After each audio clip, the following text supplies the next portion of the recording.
for your last task, you are going to create a new page, and it can be a single page or multiple pages, but you want to call it changing content, and if you have more than one, you can call it part 1, part 2, part 3, etc. The requirements are that you have to allow a user to add content, delete content, and update content on the page. And the user also needs to be able to change at least 2 of the styles on the page. Okay, so if you can work this into a single page, great. If you need multiple pages, that is okay too. Content can be whatever you want. And the techniques that you use to prompt the user and update the page can be whatever you want. So if you want to prompt them to enter the information, that's okay. If you want to use a form, have them fill in the form and submit it and use that, that's okay. And you can also simply have them click on buttons to change the content. And I have quite a few examples. So we are going to take a look at the code for the various examples so that you understand what it does. And let me reload this because I'm pretty sure I changed that ending part. And let's see, at that one. That one got in there twice. Okay. So the first one here basically deals with changing the styling. That's probably going to be the easiest one that you're going to do. In here, they can click buttons to make the changes. And if we look at the source code, we've got the buttons here. And you can see I've got change and change first. I'm using query selector all, and I'm targeting the paragraph element here. And then I'm just, basically it's retrieving what's called a node list. And I'm looking at the length of that list. And I am adjusting the color to green in a for loop. And that changes everything. Now for change first, I'm using query selector all, okay, but I'm actually then subscripting in for the first and the second one and changing those to blue. And let's see, so you can modify whatever you want. If you want to have a form and you want to use the input element displaying the color picker, you can do that. We did something like that back in, I believe, lesson 2.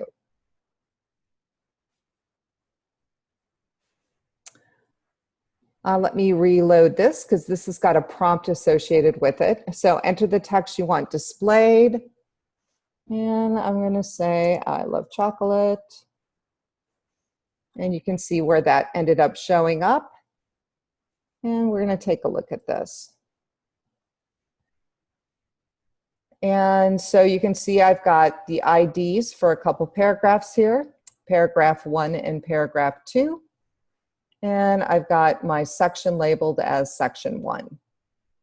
And I did put comments in here to help you follow along. But you can see I've got document.createElement. I'm going to create a paragraph. And I'm storing it in a variable called para. And here's where my prompt is. And whatever they key in my example, I did I love chocolate, that gets stored in message.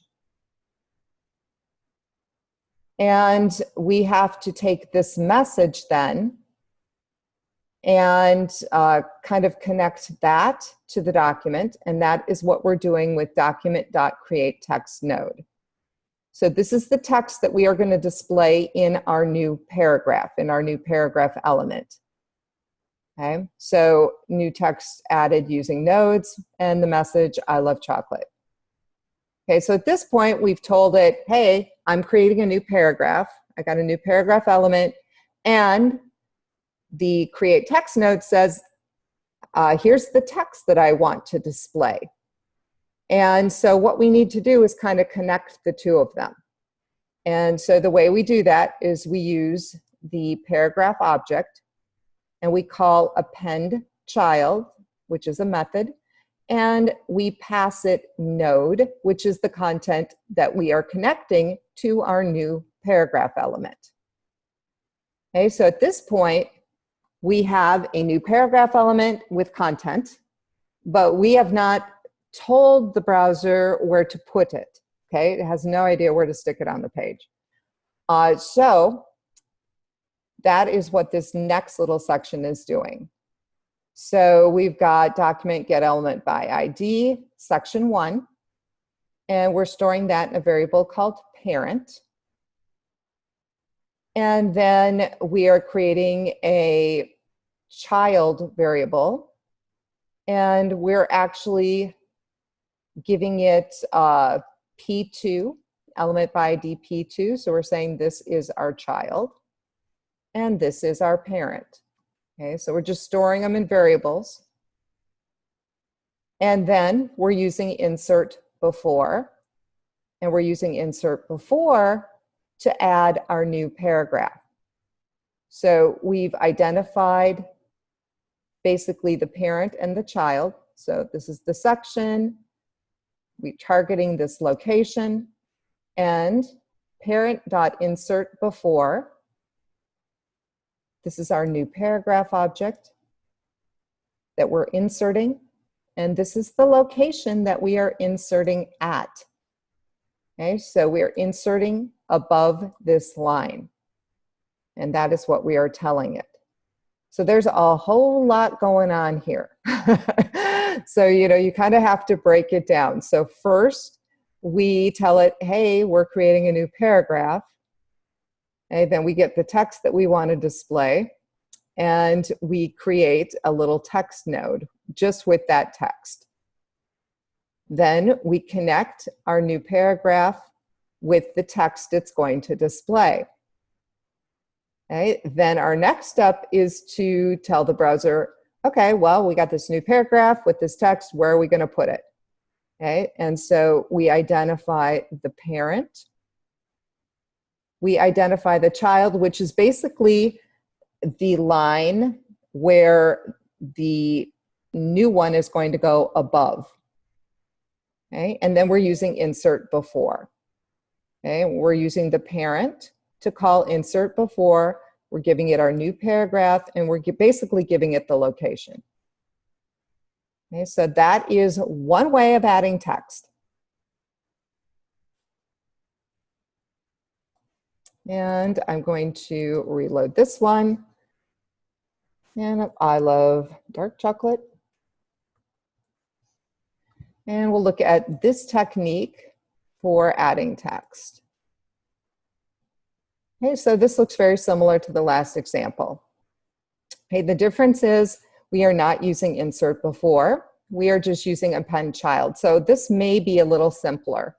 Okay, so we've still got our parent section 1. We've got a couple of child elements in here, paragraph 1 and paragraph 2. We still have to create a new paragraph element, and that is what this is doing. We retrieve the text the user wants to display, and we create a little text node that contains that text. And then we are connecting our new paragraph with the text that should be displayed in that paragraph. Okay, so at this point, we've got the paragraph, we've got the text, we have no idea where to put it. So we are identifying the parent element, which is section 1. And then we are just using that parent element, and we're calling append child, and we are adding the paragraph. And what that's going to do is it's automatically going to add it to the bottom. And you can see that is where the new paragraph was added. Okay, if you want to add somewhere in the middle, then you need to use insert before.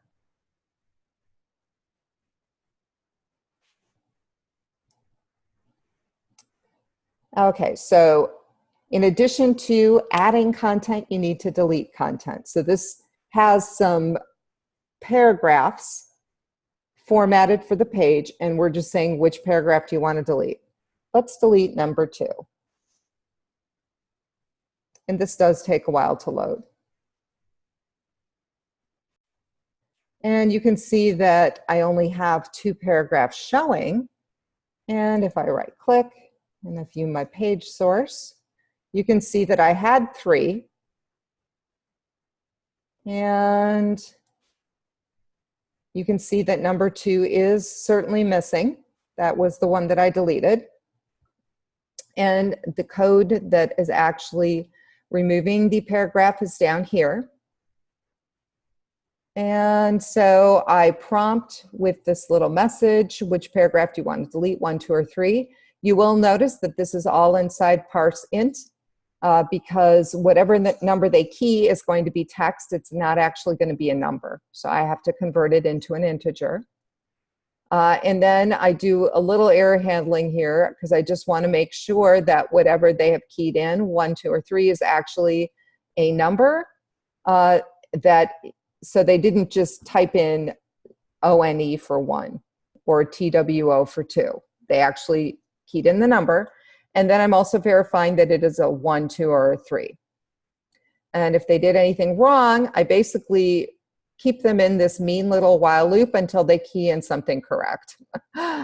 So by the time we get down to this next line, we know we have a 1, 2, or a 3. And we're identifying the parent,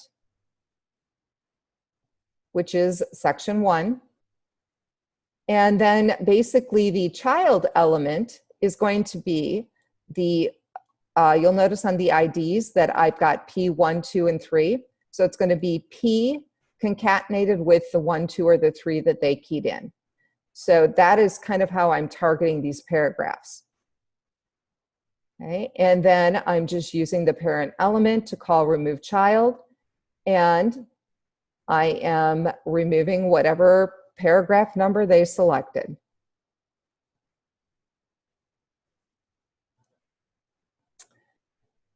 Now this last example is also going to do a change, and this is using a button. So right now we have a little quote by Seneca, and if I click on change quote, you can see that now we have another one from Confucius. So if we right click and view the source, again, I've got a section identified and I've got my paragraphs numbered 1, 2, 3. When they click the button, it is calling the change sentence function. And so in order to change this, I am creating a new paragraph. I am hard coding some text here. Now you could have them prompt. I mean, you could do a prompt here instead of hard coding, but I chose to hard code a different quote. And then I am basically taking the paragraph, using append child, and I am now appending that text. And I'm also identifying the parent and the child element, and I'm using that little appended text. This is where I'm connecting them together. This is where I'm actually putting them into the page. So this connects the paragraph and the text node. This identifies the parent. This is the child is the one that you're going to replace. And then we're using the parent to call replace child. This is our new paragraph, and this is what is being replaced. Would you have to call your variables these names? No, you don't, but the reason I chose these names is because it makes it, to me, a little bit more clear what's going on. Okay, because this is your parent element, these are your children. Okay, so this is changing your text. And as I mentioned, you guys can choose to do this in a single page or in multiple pages, totally up to you. I've noticed you guys are a pretty creative bunch, which is awesome. And I am kind of excited to see what you guys come up with.